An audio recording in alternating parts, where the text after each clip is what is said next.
चलो प्यारे बच्चों, दूसरा प्रकरण है गृह विज्ञान विषय का ही।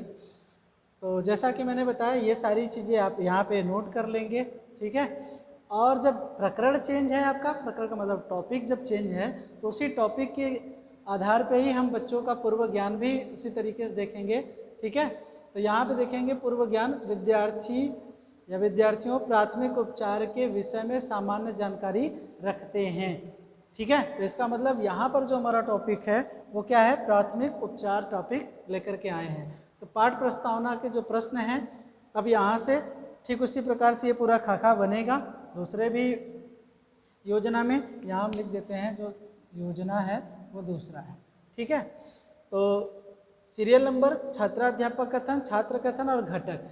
घटक को मैंने इसलिए यहाँ पर नहीं प्रस्तुत कर रहे हैं क्योंकि घटक के लिए प्रॉपर मैंने एक क्लास लिया था, जिसमें बताया था कि घटक किस प्रकार से लगाए जाते हैं, क्योंकि अगर यहाँ पे बताऊँगा तो बहुत ज़्यादा समय लग जाएगा। तो यहाँ पे ये देखते हैं कि अब पहला जो प्रश्न है, जो छात्राध्यापक कथन कर रहा है कि बच्चों से कि सब्जी काटते समय तुम किस औजार का प्रयोग करते हो। ये बच्चों के पूर्व ज्ञान के आधार पर कहीं ना कहीं प्रश्न पूछा गया है।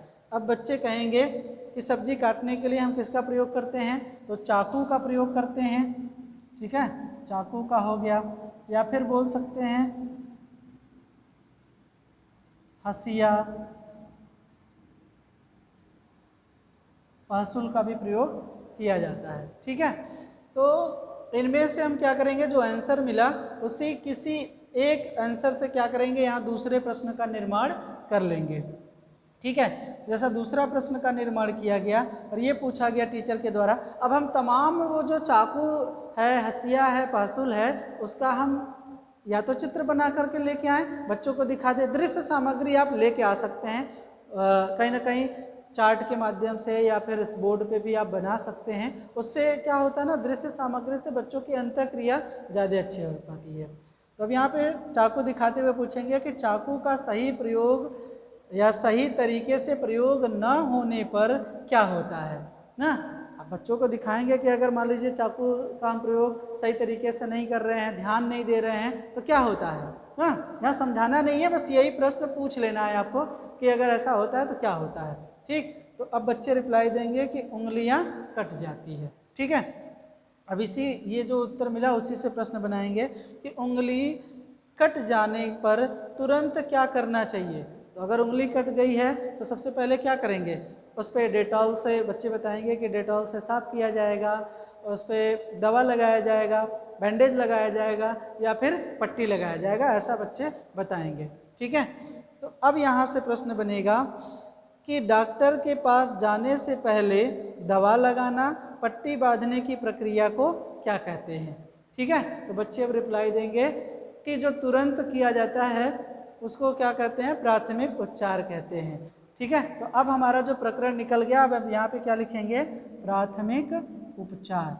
अब हम यहाँ पे संबोधन करेंगे कि जैसे उद्देश्य कथन बताया था ना, कि उद्देश्य कथन लिखते हुए ये कहेंगे कि बच्चों आज हम लोग प्राथमिक उपचार नामक पाठ का अध्ययन करेंगे, ठीक है। तो इस तरीके से कहीं ना कहीं आप पाठ प्रस्तावना का प्रस्तुतिकरण करते हैं प्यारे बच्चों, ठीक है। अब जितने कंपोनेंट्स यहाँ पे प्रश्न पूछते समय आप फॉलो कर रहे हैं, उसी कंपोनेंट्स को यहाँ पे लगाया जाएगा या लिखा जाएगा उसी प्रश्न के ठीक सामने, ठीक है। इतनी बात सबको समझ में आया। तो इस तरीके से कहीं ना कहीं पाठ प्रस्तावना के प्रस्तुतिकरण हम करते हैं, ठीक है। अब आपको विभिन्न प्रकार के टॉपिक लेकर के आऊँगा, जिसकी सहायता से मैं आप लोगों को पाठ प्रस्तावना के प्रश्न पूछ करके प्रकरण निकालना बताऊँगा, ठीक है प्यारे बच्चों, ठीक।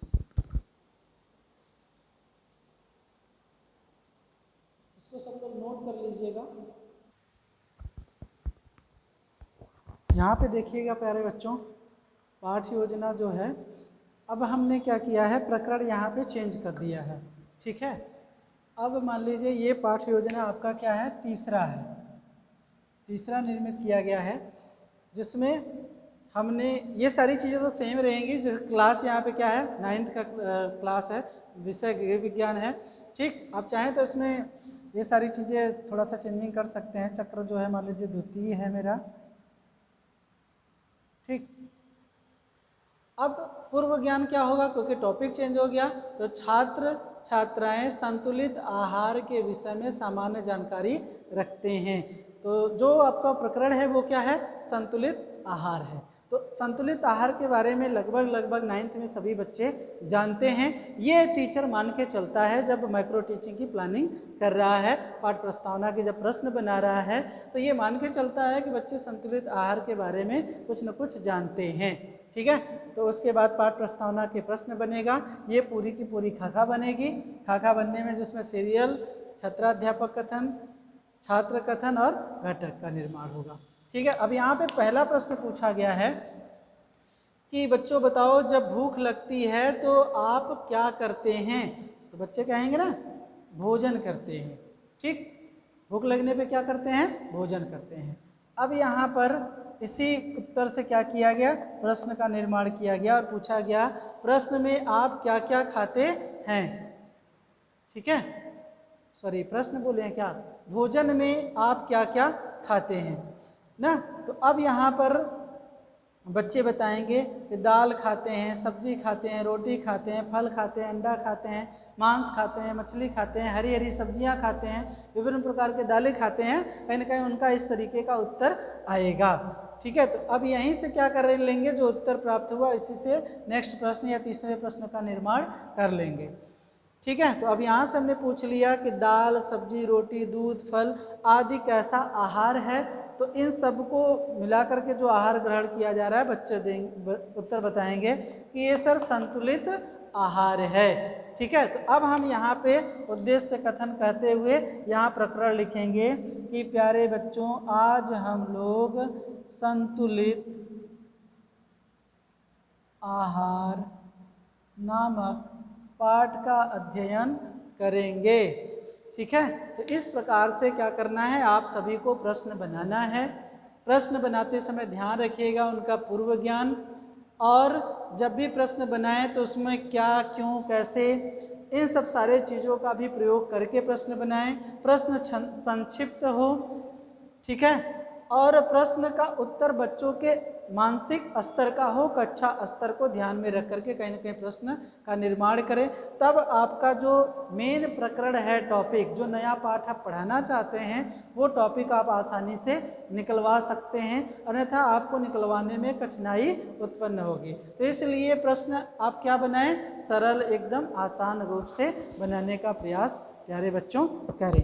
ठीक है, यही पे हम और भी बहुत सारे प्रश्नों का निर्माण कर सकते हैं, या फिर और भी बहुत सारे टॉपिक ला सकते हैं।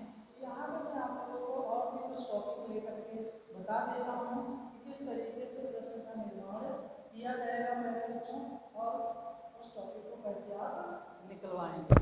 ठीक है, तो ध्यान से सभी लोग देखिएगा। चलिए प्यारे बच्चों, देखिए यहाँ पे जो पाठ्य योजना अभी निर्मित किए हैं, ये पाठ्य योजना आपका कौन सा हो गया, 4 हो गया। अब यहाँ पे देखिए बनाना, ये सब सारी चीज़ें सेम है। अब इसको मैं साफ कर देता हूँ। अब उसके पश्चात देखिए, अब बच्चों का पूर्व ज्ञान जो है, छात्र छात्राएं सिलाई कला के विषय में सामान्य जानकारी रखते हैं। ठीक है, तो जो टॉपिक है वो क्या है, सिलाई कला है।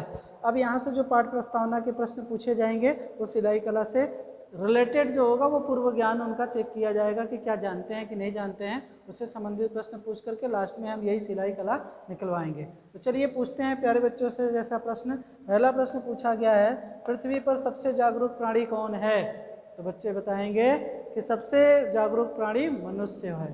ठीक है, अब मनुष्य रिलेटेड प्रश्न बनाएंगे कि मनुष्य की कितनी मूलभूत आवश्यकताएं होती हैं। तो बताएंगे 3 मूलभूत आवश्यकताएं होती हैं।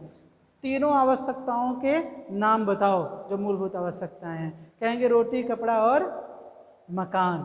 ठीक है, तो मनुष्य अपना नया कपड़ा किससे सिलवाता है। कहेंगे दर्जी से या टेलर से सिलवाता है सर ना। तो अब यहीं से दर्जी किस कला में निपुण माना जाता है। तो बच्चे कहेंगे कि सिलाई कला में निपुण माना जाता है। तब हम कहेंगे बच्चों, आज हम लोग सिलाई कला नामक पाठ पर अध्ययन करेंगे। तो इस प्रकार से क्या हुआ, जो सिलाई कला टॉपिक था हमने बच्चों से ही प्रश्न करके उन्हीं से ये प्रश्न निकलवा लिया। तो इस प्रकार से तमाम जो टॉपिक हैं ना, कक्षा 6 के, 7 के, 8 के, 9 के, उन टॉपिक को आप क्या कर सकते हैं, प्रश्नों के माध्यम से पूर्व ज्ञान के आधार पर प्रश्न बनाइए और पूछ करके आप क्या करिए, इस प्रकार से आप उसका उत्तर प्राप्त कर लीजिए प्यारे बच्चों। ठीक है, तो ऐसे बहुत सारे महत्वपूर्ण टॉपिकों पे मैं आप लोगों के लिए लेकर के आऊँगा और समझाऊंगा कि किस तरीके से आप पाठ प्रस्तावना के प्रश्न बना करके उसका उत्तर प्राप्त कर सकते हैं। ठीक है, तो आज के लिए इतना ही, मैं और भी टॉपिक आपको कल बता दूंगा। ठीक है, धन्यवाद। इसको पहले से नोट कर लीजिए अच्छे तरीके से ताकि आपको आसानी हो। ठीक है, आप इसी तरीके से अपनी कॉपी पे लिखेंगे। लिखने का तरीका देखिए यही रहेगा, सिर्फ उद्देश्य कथन आपको नहीं लिखा गया है, उद्देश्य कथन इसी के नीचे लिख दिया जाएगा। ठीक है।